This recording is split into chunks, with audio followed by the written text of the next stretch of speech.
괴테와의 대화 1. 요한 페터 에커만저 제1화 1823년 6월 10일 화요일 운명적인 첫 만남과 재능의 발견. 오늘 오전 일찍 괴테 선생님을 뵈었다. 나는 하인의 안내를 받아 응접실로 들어갔다. 잠시 후 옆방에서 괴테 선생님이 나오셨는데 그는 푸른색 외투를 입고 계셨다. 내가 생각했던 것보다 훨씬 더 건장한 체격이었고 당당한 풍채를 지니고 계셨다. 그 존재감에 압도되어 나는 잠시 당황했으나 그는 곧 나를 자리에 앉게 하고는 매우 자상하게 말을 건네셨다. 나는 자네가 올 것을 알고 있었네. 자네가 보내준 원고를 읽어보았네. 그 안에는 요즘 청년들에게서 보기 드문 확실한 학문적 토대와 성취가 담겨 있었네. 자네의 글은 이미 내면적으로 완성되어 있더군. 자네는 이미 자신의 길을 찾았네. 괴테 선생님은 나를 창가로 데려가 내 원고의 세밀한 부분들을 언급하셨다. 그는 내가 쓴 글이 매우 명료하며 이 시대에 꼭 필요한 통찰을 담고 있다고 격려해 주셨다. 자네의 이 글은 조만간 세상에 나와야 하네. 내가 이미 출판업자 코타에게 편지를 써두었으니 곧 좋은 소식이 있을 것이네. 하지만 그 전에 자네가 이곳 바이마르에 머물기를 바라네. 우리는 서로를 더 깊이 알아갈 시간이 필요하네. 자네와 함께라면 즐겁고 유익한 일들을 많이 할 수 있을 것 같군. 그는 나에게 바이마르의 숙소는 정했는지 앞으로의 계획은 어떠한지 세심하게 물으셨다. 나는 그의 친절함과 따뜻한 배려에 큰 위로를 받았다. 그는 마지막으로 나를 배웅하며 이렇게 덧붙이셨다. 자네가 가진 그 진실한 태도를 잃지 말게나. 그것이 자네를 위대한 길로 인도할 것이네. 조만간 다시 보세. 방을 나오며 나는 말할 수 없는 행복감을 느꼈다. 거장과 나눈 첫 대화는 내 생애 가장 결정적인 순간이었으며 나는 이제 그의 곁에서 새로운 삶을 시작하게 되었음을 확신했다. 제2화 1823년 6월 11일 수요일 거장의 확신과 새로운 삶의 제안. 오늘 오전 11시에 다시 괴테 선생님을 방문했다. 그는 어제보다 훨씬 더 명랑하고 편안한 모습이었다. 그는 오늘도 어제와 똑같이 푸른색 외투를 입고 계셨다. 우리는 다시 창가에 앉았고 그는 곧바로 나의 원고 이야기를 꺼내셨다. 나는 자네의 원고를 예나에 있는 코타 씨에게 보내기로 했네. 어제 이미 그에게 편지를 써두었지. 자네의 글은 매우 훌륭하며 그것이 세상에 나오면 학계에 큰 울림을 줄 것이네. 그러니 출판 문제는 이제 내게 맡기고 자네는 마음을 편히 갖게나. 자네의 원고는 이미 내 손을 떠나 세상으로 나갈 준비를 마쳤네. 괴테 선생님은 나의 원고가 가진 명료함과 학문적 가치를 거듭 칭찬하며 내가 바이마르에 머무는 동안 함께 진행할 일들에 대해 매우 구체적으로 말씀하기 시작하셨다. 자네가 이곳에 머물며 나의 일을 도와주었으면 하네. 내가 그동안 정리해둔 수많은 메모와 초고들, 그리고 아직 형체를 갖추지 못한 구상들이 산더미처럼 쌓여있네. 자네가 그것들을 검토하고 분류해준다면 나에게 큰 도움이 될 것이네. 단순히 비서의 일을 하라는 것이 아니네. 우리는 서로의 생각을 나누며 즐겁게 일할 수 있을 것이고 그 과정에서 자네는 나의 모든 사유에 접근하게 될 것이네. 그는 나에게 현재 묵고 있는 숙소가 마음에 드는지 그리고 바이마르의 환경이 창작 활동을 하기에 적합한지 세심하게 물어보셨다. 나는 그가 보여주는 세심한 배려에 큰 위로를 얻었으며 그가 제안한 삶의 방식이 내가 꿈꾸던 것 이상임을 깨달았다. 서두르지 말게. 우리는 천천히 그리고 확실하게 나아갈 것이네. 자네가 이곳에서 보낼 시간들이 자네 인생에서 가장 유익한 시간이 되도록 내가 돕겠네. 자네의 재능은 이미 충분히 증명되었으니 이제는 그것을 더 넓은 세상 속에서 어떻게 꽃피울지 함께 고민해보세. 조만간 다시 보세. 대화는 짧았지만 매우 명확하고 힘이 있었다. 나는 거장의 집을 나오며 내 삶의 새로운 장이 비로소 열리고 있음을 실감했다. 제3화 1823년 6월 16일 월요일 정신의 거울과 문학적 성장의 토대. 나는 다시 괴테 선생님을 방문했다. 그는 나를 매우 친절하게 맞아주었으며 우리는 그의 방에서 오랜 시간 대화를 나누었다. 선생님께서는 내가 바이마르에 완전히 정착하게 된 것을 진심으로 기뻐하셨다. 그는 내가 머물게 된 숙소가 어디인지, 그곳의 환경이 공부하기에 적당한지를 세심하게 물으시며 나의 생활 전반에 깊은 관심을 보이셨다. 자네가 이제 이곳에 머물게 되었으니 마음이 놓이네. 자네는 이제 나의 곁에서 나의 일을 도와주게 될 것이네. 내가 오랫동안 손대지 못하고 쌓아둔 수많은 원고와 메모들을 자네에게 맡기고 싶네. 그것들을 체계적으로 분류하고 정리하는 일은 나에게도 큰 도움이 되겠지만 자네에게도 커다란 공부가 될 것이네. 괴테 선생님은 서재에 놓인 방대한 자료들을 가리키며 말씀을 이어가셨다. 그의 목소리에는 나에 대한 신뢰와 기대가 담겨 있었다. 나는 자네가 단순히 나의 조수로 머물기를 원치 않네. 우리는 서로의 정신을 비추는 거울이 되어야 하네. 자네가 나의 원고들을 정리하면서 발견하게 될 사유의 흔적들이 자네 자신의 문학적 토대를 쌓는데 밑거름이 되기를 바라네. 자네는 젊고 정직한 눈을 가졌으니 나의 낡은 생각들에 새로운 생명력을 불어넣어 줄 수 있을 것이네. 그는 또한 내가 자신의 일을 돕는 것뿐만 아니라 나 자신의 독립적인 학문적 성취를 이루는 데에도 시간을 할애해야 한다고 강조하셨다. 자네의 재능은 자네만의 것이네. 그러니 나의 일을 돕는 시간 외에는 오로지 자네 자신의 연구와 저술에 몰두하게나. 내가 자네에게 주는 조언들이 자네가 가고자 하는 길에 작은 등불이 된다면 나는 더할 나위 없이 기쁘겠네. 우리는 매일 만나 대화를 나누게 될 것이고 그 대화 속에서 우리는 함께 성장할 것이네. 선생님은 마지막으로 내가 바이마르에서 사귀게 될 인맥과 사회적 관계에 대해서도 조언해 주셨다. 그는 내가 불필요한 소란에 휘둘리지 않고 오직 정신적인 고결함을 유지하며 지낼 수 있도록 세심하게 배려해 주셨다. 진실한 대화는 영혼을 살찌우는 법이지. 자네가 이곳에서 보낼 시간들이 자네 인생의 가장 찬란한 기록이 되기를 바라네. 조만간 다시 보세. 우리 앞에는 해야 할 즐거운 일들이 아주 많네. 거장의 방을 나오며 나는 창밖에 맑은 하늘을 보았다. 거장과 나란히 앉아 함께 미래를 도모하는 이 시간들이 꿈만 같았고 내 어깨 위에 놓인 책임감이 오히려 기분 좋은 무게로 다가왔다. 제4화 1823년 6월 19일 목요일 창작의 첫 번째 과제와 구체성의 힘. 나는 오늘 오전 다시 괴테 선생님을 뵈었다. 그는 서재에서 나를 기다리고 계셨으며 내가 들어서자 매우 반갑게 맞아주셨다. 선생님께서는 곧바로 책상 위에 놓인 원고 뭉치를 가리키며 말씀하셨다. 자네에게 줄 과제가 있네. 여기 내가 그동안 정리해온 자연과학에 관한 메모들과 몇 편의 짧은 시 구상안들이 있네. 이것들을 자네가 찬찬히 읽고 분류해보게나. 특히 색채론에 관한 보충 자료들은 자네의 맑은 눈으로 다시 한번 검토될 필요가 있네. 이 작업은 단순히 문장을 고치는 일이 아니라 사물의 본질이 어떻게 글로 옮겨지는지를 체득하는 과정이 될 것이네. 괴테 선생님은 내가 그 방대한 양의 원고를 조심스럽게 살피는 것을 보시고는 창가로 나를 데려가 자리에 앉히셨다. 그는 작가가 대상을 대할 때 가져야 할 가장 근본적인 태도에 대해 아주 길고 상세하게 설명해 주셨다. 에커만 군, 글을 쓰는 사람이 가장 경계해야 할 것은 자기만의 주관적인 감상에 함몰되는 것이라네. 세상에는 주관적인 작가들이 너무나 많네. 하지만 진정한 예술은 객관적인 관찰에서 시작되어야 하네. 항상 구체적인 대상을 붙잡게나.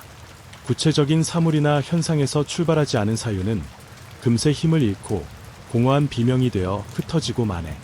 시인은 세계를 막연하게 찬양하는 존재가 아니라 눈앞에 놓인 특수한 상황 속에서 보편적인 진리를 길어 올리는 사람이라네.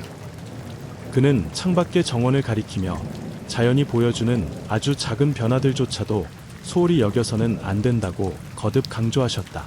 자네는 이미 훌륭한 문체를 가지고 있네. 하지만 그 문체가 공중에 떠있게 해서는 안 되네. 이제는 그 문체에 구체적인 생명력을 불어넣어야 하네. 내가 준 이 원고들을 정리하면서 내가 어떻게 대상을 관찰하고 기록했는지 그 과정을 면밀히 살펴보게나. 그것이 자네에게는 그 어떤 강의보다 훌륭한 수업이 될 것이네. 일을 하다 막히는 부분이 있으면 언제든 나에게 묻게나. 우리는 이제 긴 여정을 함께 떠나는 동료니까 말일세. 선생님께서는 나의 현재 생활에 대해서도 다시 한번 세심하게 물으셨다. 그는 내가 바이마르의 낯선 환경에서 혹여나 건강을 해치지는 않을지, 그리고 내가 오직 학문에만 전념할 수 있는 조건이 갖춰졌는지를 확인하며 따뜻한 배려를 아끼지 않으셨다. 조급해하지 말게. 우리는 천천히, 그러나 확실하게 나아갈 것이네. 오늘 자네가 마주한 이 원고 한 장이 훗날 자네를 위대한 작가로 만드는 초석이 될 것이네. 자네의 그 정직한 태도를 나는 전적으로 신뢰하네. 조만간 다시 보세. 나는 거장이 건네준 묵직한 원고 뭉치를 가슴에 안고 그의 집을 나섰다.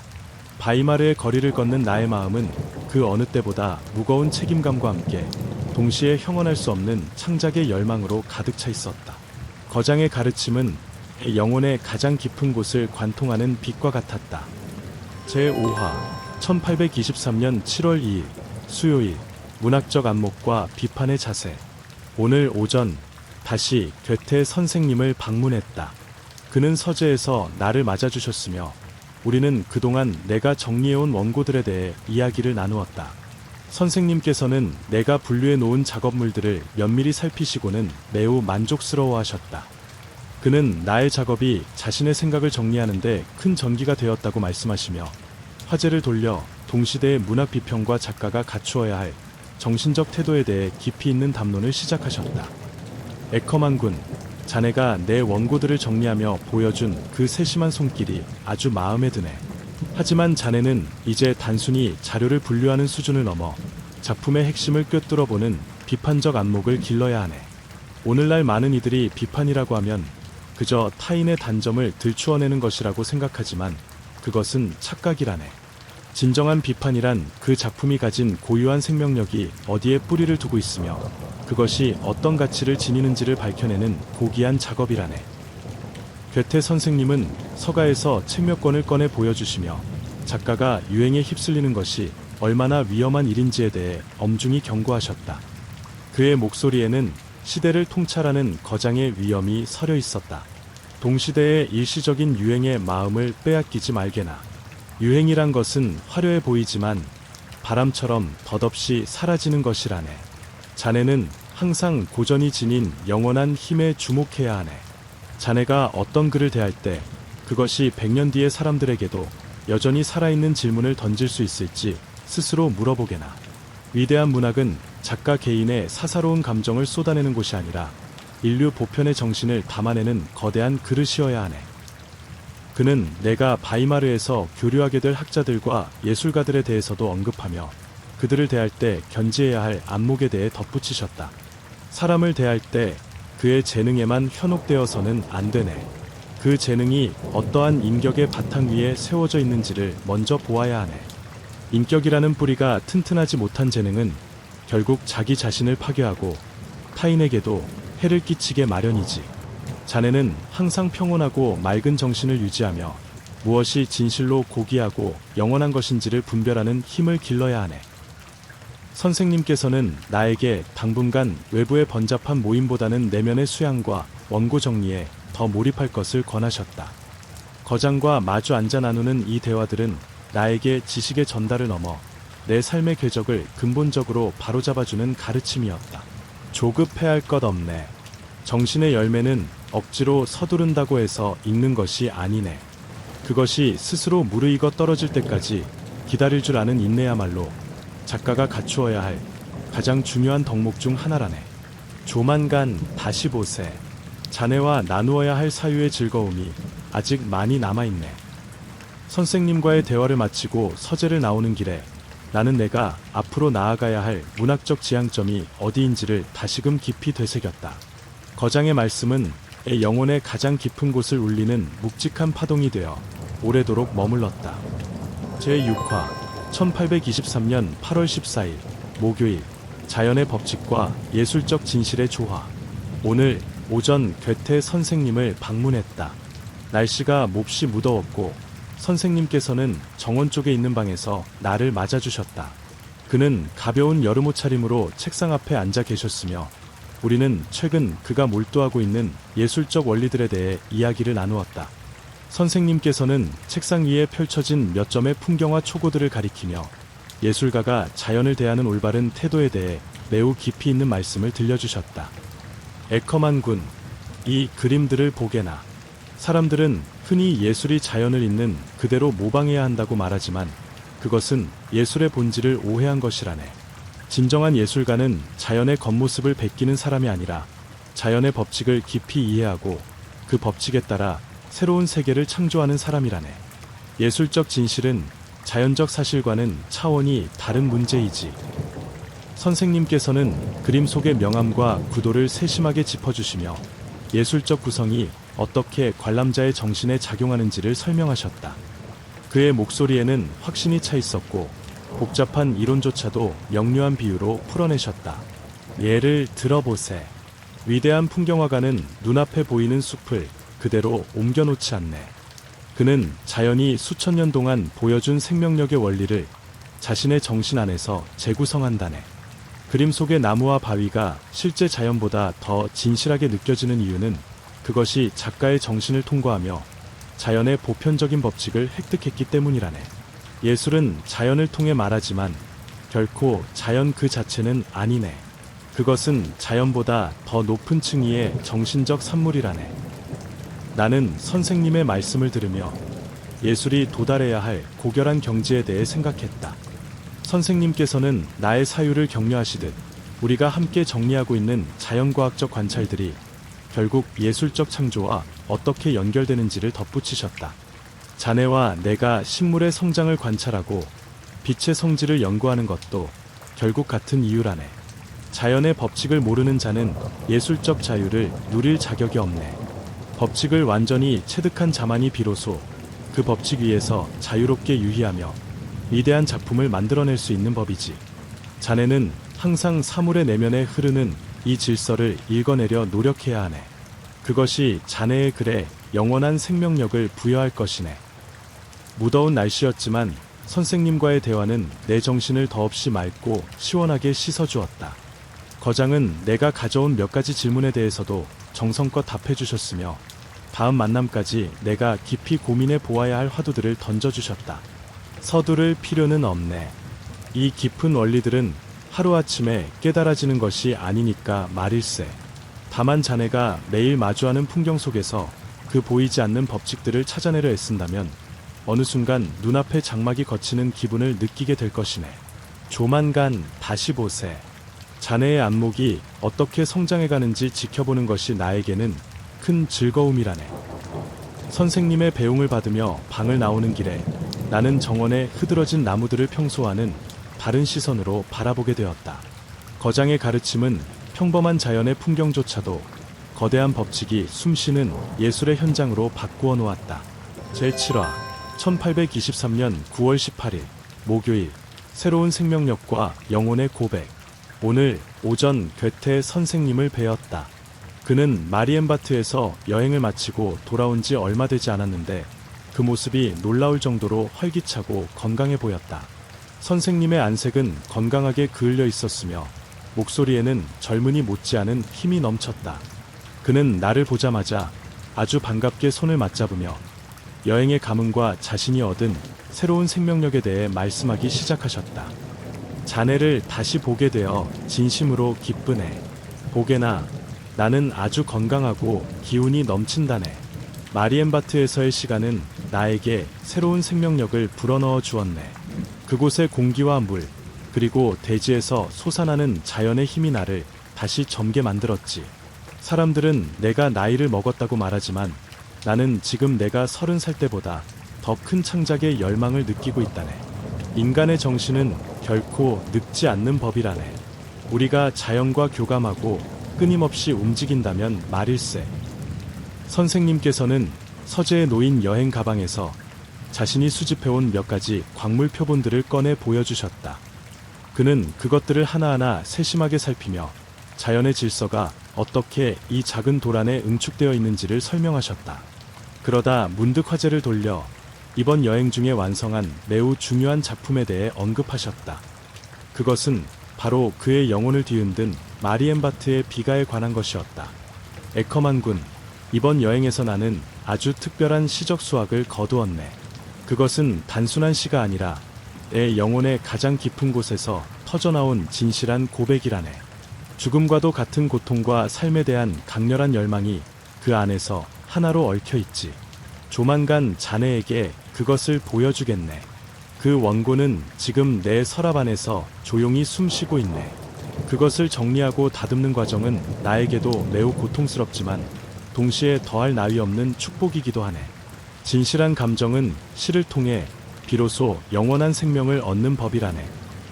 선생님은 평소보다 훨씬 더 감정에 북받친 듯 보였으나 동시에 그 감정을 다스리는 거장 특유의 냉철한 이성을 잃지 않으셨다. 그는 내가 바이마르에서 보낸 시간들에 대해서도 물으시며 내가 자신의 부재 중에 작업한 내용들을 칭찬해 주셨다. 자네가 내가 없는 동안에도 성실하게 작업을 이어가 주어 아주 고맙네. 이제 우리는 새로운 시작을 앞두고 있네. 내가 가져온 이 새로운 활력과 자네의 정직한 노력이 만난다면 우리는 이전에 보지 못한 위대한 결실을 맺을 수 있을 것이네. 자네도 느낄 수 있겠나? 지금 우리 주변에 흐르고 있는 이 맑고 강력한 정신의 기운을 말일세. 우리는 멈추지 말고 나아가야 하네. 창조하는 자만이 진정으로 살아있다고 말할 수 있는 것이네. 대화를 나누는 동안 나는 선생님의 눈빛에서 평온할 수 없는 광채를 보았다.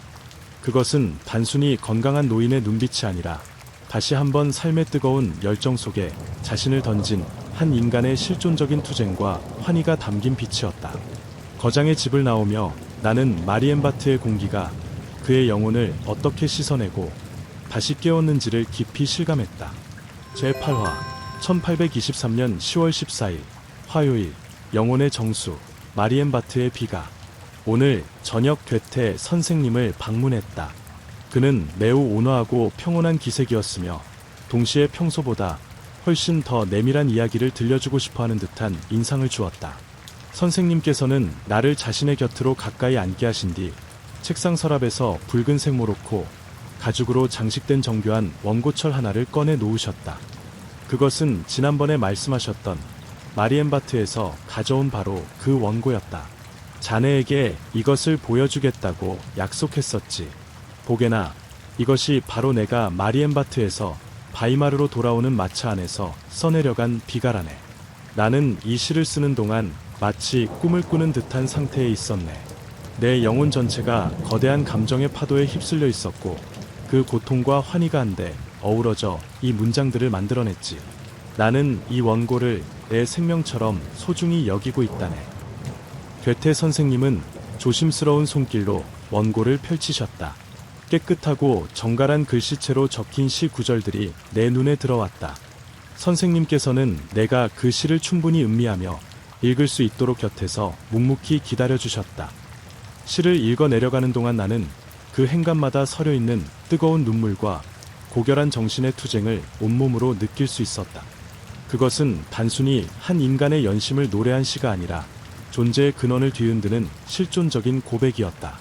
이 시는 아주 특별한 정신적 상태의 산물이라네. 만약 내가 그 감정의 절정에서 이 글을 쓰지 않았다면 결코 이런 형상을 갖추지 못했을 것이네.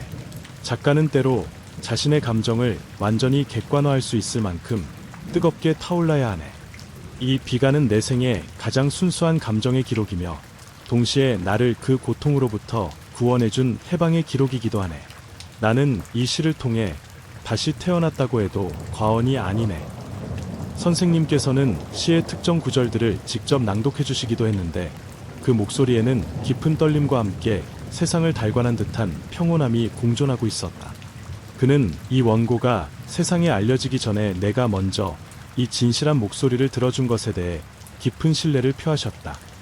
에커만 군, 자네는 이 시에 담긴 영혼의 소리를 이해할 수 있을 것이라 믿네.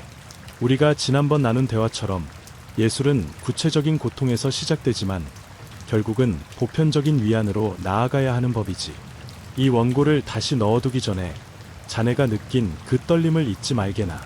그것이 바로 우리가 문학을 통해 도달해야 할 가장 진실한 지점이라네. 원고가 다시 붉은 가죽 장식 속으로 사라지고 서랍이 닫히는 순간까지도 나는 그 시가 내뿜던 강렬한 빛에서 헤어나오지 못했다. 거장은 자신의 가장 취약하고도 찬란했던 순간을 나에게 공유해 주셨고, 나는 그 경험을 통해 위대한 예술이 탄생하는 성스러운 현장을 목격한 기분이었다. 집으로 돌아오는 길, 내 머릿속에는 선생님의 낭독 소리와 그 슬프도록 아름다운 시 구절들이 끊임없이 맴돌았다. 제9화 1823년 10월 19일 일요일. 예술의 완성도와 작가의 도덕적 책임. 오늘 정오 무렵 괴테 선생님을 방문했다.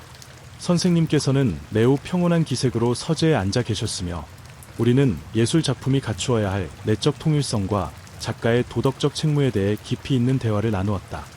선생님께서는 최근 읽으신 몇몇 작품들을 예로 드시며 진정한 예술적 완성도가 어디서 기인하는지를 설명해 주셨다.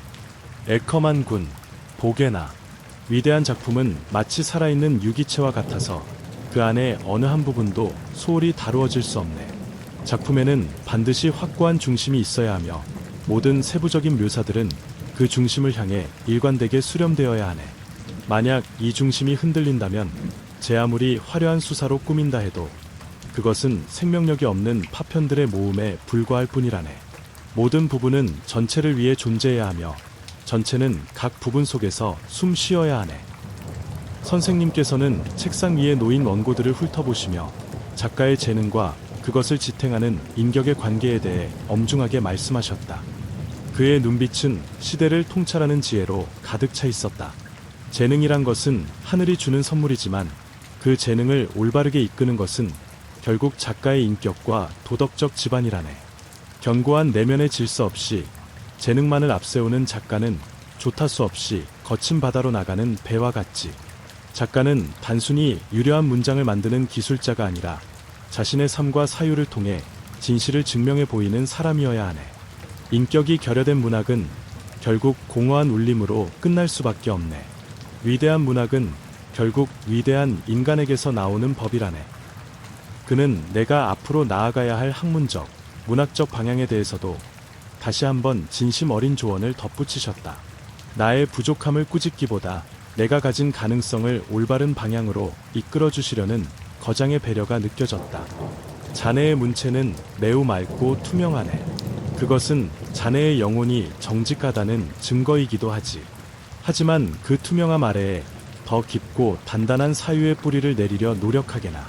독자는 작가의 현란한 기술에 잠시 매료되기도 하지만 결국 그 마음을 움직이는 것은 문장 뒤에 숨어있는 작가의 진실한 영혼이라네. 항상 스스로를 단련하고 무엇이 영원히 가치 있는 것인지 끊임없이 묻게나. 그것이 작가로서 자네가 짊어져야 할 거룩한 책임이라네. 선생님의 가르침은 내 정신에 고여있던 물을 다시금 맑게 흐르게 하는 듯했다. 거장은 나에게 단순히 문학의 기술을 가르치는 것이 아니라 한 인간으로서 어떻게 세상을 대하고 자신의 길을 닦아나가야 하는지를 몸소 보여주고 계셨다. 우리의 작업은 결코 서둘러 끝낼 수 있는 것이 아니네. 매일 조금씩, 그러나 멈추지 않고 진실을 향해 다가가는 것, 그것이 바로 우리가 택한 길의 본질이라네. 조만간 다시 보세. 자네의 성장을 지켜보는 것이 나에게는 큰 보람이라네. 선생님과의 대화를 마치고 돌아오는 길에 나는 거장이 강조한 작가의 인격이라는 단어를 오랫동안 곱씹었다. 그의 말씀은 내 영혼에 깊이 새겨져 내가 써내려갈 모든 문장의 이정표가 되었다. 거장과 함께하는 시간은 나에게 매일매일이 새로운 탄생의 순간이었다. 제10화 1823년 10월 29일 수요일. 세익스피어라는 거대한 태양과 창작의 고뇌. 오늘 저녁 괴테 선생님과 함께 식사를 했다. 식사가 끝난 뒤 우리는 따뜻한 방 안에서 단둘이 앉아 대화를 나누었는데 선생님께서는 매우 활기찬 모습으로 문학의 역사와 그 안에서 거인들이 끼치는 영향력에 대해 말씀하셨다. 특히 그 중심에는 세익스피어에 대한 경외심 섞인 통찰이 자리하고 있었다. 세익스피어라는 인물은 참으로 불가사의한 존재라네. 그는 인간의 영혼이 도달할 수 있는 모든 영역을 이미 다 차지해버렸지. 만약 내가 작가로서 첫 발을 내딛던 시절에 그를 지금처럼 온전히 마주했다면 나는 아마 창작을 시작하기도 전에 붓을 꺾어버렸을지도 모르네. 그토록 거대한 태양 아래에서 작은 촛불이 무슨 소용이 있겠는가. 그는 후대의 작가들에게 무한한 영감을 주는 동시에 그들의 창작 의지를 위축시킬 만큼 압도적인 존재라네. 괴테 선생님은 셰익스피어의 작품들이 지닌 생동감과 그 안에 담긴 자연스러운 인간 군상에 대해 찬탄하며 현대 작가들이 겪는 고충에 대해 덧붙여 말씀하셨다. 그의 눈빛은 과거의 거장들을 추억하는 듯하면서도 현재를 살아가는 후배 작가들에 대한 깊은 연민을 담고 있었다. 하지만 그럼에도 불구하고 우리는 우리만의 길을 가야 하네. 거장들의 그림자 아래 머무는 것에 그치지 않고 그들이 미처 발견하지 못한 구석을 찾아내거나 그들이 다룬 소재를 우리 시대의 정신으로 다시 해석해내야 하네. 모든 위대한 재능은 이전 세대의 거인들과 투쟁하며 성장하는 법이지. 셰익스피어가 아무리 위대하다 해도 그는 그 시대의 아들이었고 우리는 우리에게 주어진 이 시대를 살아가고 있지 않은가. 우리는 우리만의 삶의 파편들을 성실하게 모아 우리만의 성을 쌓아야 하네. 선생님께서는 창작의 생산성에 대해서도 언급하셨다. 그는 단순히 많은 양의 글을 쓰는 것이 중요한 것이 아니라 그 글이 시대와 얼마나 깊이 호흡하고 있는지가 본질이라고 강조하셨다. 진정한 생산성이란 단순히 종이를 채우는 것이 아니라 그 시대에 꼭 필요한 정신적인 자양분을 얼마나 진실하게 담아내느냐에 달려있네. 자네도 다른 거장들의 무게에 눌려 스스로를 작게 여기지 말게나. 자네가 가진 그 정직하고 맑은 눈으로 세상을 보고 오직 자네만이 낼 수 있는 목소리를 찾는 일에 매진하게. 그것이 셰익스피어 같은 거인을 진정으로 존경하고 예우하는 유일한 길이라네. 밤이 깊어가는 줄도 모르고 이어진 선생님의 대화는 나에게 거대한 벽처럼 느껴졌던 고전의 거장들을 새로운 시각으로 바라보게 해주었다. 거장은 나에게 거인들의 어깨 위에 올라서서 더 먼 곳을 바라보라는 용기를 주셨다. 우리는 모두 거대한 역사의 흐름 속에 있는 여행자들이네. 자네가 오늘 읽은 한 줄의 시와 내가 쓴 한 줄의 문장이 먼 훗날 누군가에게 또 다른 태양이 될 수도 있다는 사실을 잊지 말게나. 조만간 다시 보세. 자네와 나누는 이 대화들이 나에게도 새로운 창작의 활력을 불어넣어 주고 있네. 선생님의 배웅을 받으며 집으로 돌아오는 길, 밤하늘의 별들은 유난히 밝게 빛나고 있었다. 나는 거장의 가르침을 가슴에 새기며 내가 가야 할 작가로서의 길이 비록 험난할지라도 그 끝에는 나만의 진실한 목소리가 기다리고 있음을 확신했다.